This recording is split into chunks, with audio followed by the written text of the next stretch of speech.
Nah, dia ke bawah. Kenapa nggak ke kanan dulu? Kan kanan lowong, karena grid kontainernya teman-teman ini kolomnya masih satu, jadi belum disetting. Jadi let's say berapa, kayak 8, namaku Nurul gitu. Dan kalau misalnya aku ganti aja,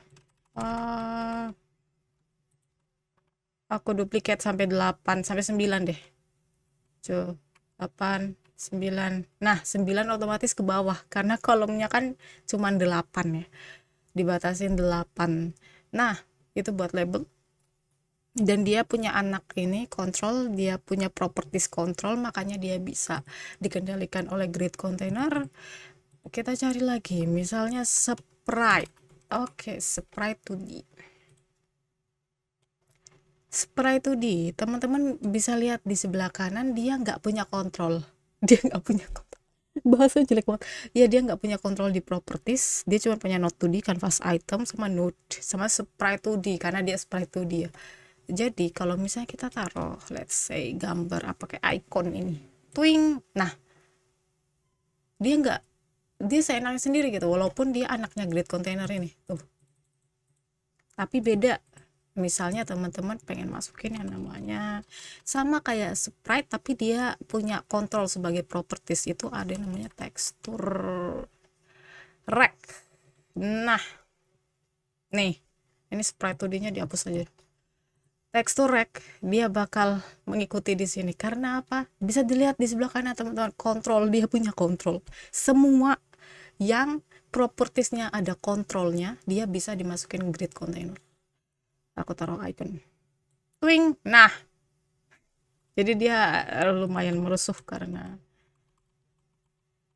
dia jadi menyesuaikan nih. Tuh, aku tambahin lagi satu contoh teman-teman yang unik. Biasanya nggak unik sih, kebanyakan orang pakai button. Udah pernah dibahas. Nah, button dia kenapa tiba-tiba gede kayak gini, dia menyesuaikan kakaknya. Jadi yang paling gede segini, ini semuanya kayak gini, dia menyesuaikan panjangnya label, dia menyesuaikan yang panjang, yang paling panjang, yang paling lebar, dan paling tinggi. Ini kenapa dia nggak menyesuaikan tinggi, karena sepanjang satu baris ini tingginya ya segini doang gitu, istilahnya ini 5 cm nih yang ini, tapi baris yang kedua dia tingginya 10 cm contohnya ya, karena dia punya sprite 2D ini, sprite 2D dia punya tekstur rec di sini yang tingginya 10 cm, jadi otomatis walaupun dia teks harusnya dia bisa setinggi 5 cm doang, dia ngikutin tekstur rec yang tingginya 10 gitu, makanya A yang ini dia ngikutin. Begitu juga dengan button teman-teman, walaupun aku nggak ngatur tadi sama sekali ya kan, tapi dia ngikutin lebar dan tingginya tekstur rec. Oke, aku button. Nah, dan ini lurusannya ini kelihatan kan, jadi dia melebar, kasihan sekali button. Jadi kalau misalnya mau pakai grid container teman-teman harus lebih careful lagi. Aku biasanya kalau aku pribadi aku kombinasiin horizontal sama vertikal kalau ada fix size ya, jadi ya lebih banyak lagi nanti. Biasanya tuh kayak nih misalnya di sini aku taruh yang udah pernah kita pelajarin, edge box ya kan,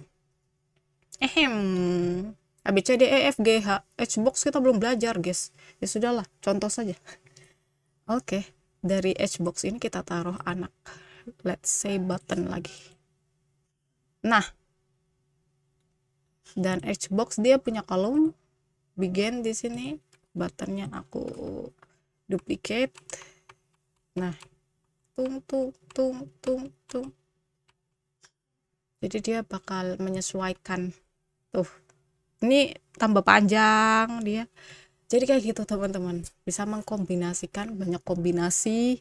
Yang penting dia punya satu ini ya, sama-sama propertiesnya kontrol. Kalau tidak dia tidak bisa menyesuaikan ukuran. Oke, lumayan lama juga kita menyetar.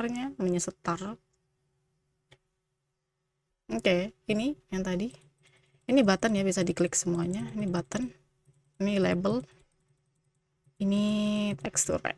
Oke, sekian untuk video kali ini. Wassalamualaikum warahmatullahi wabarakatuh.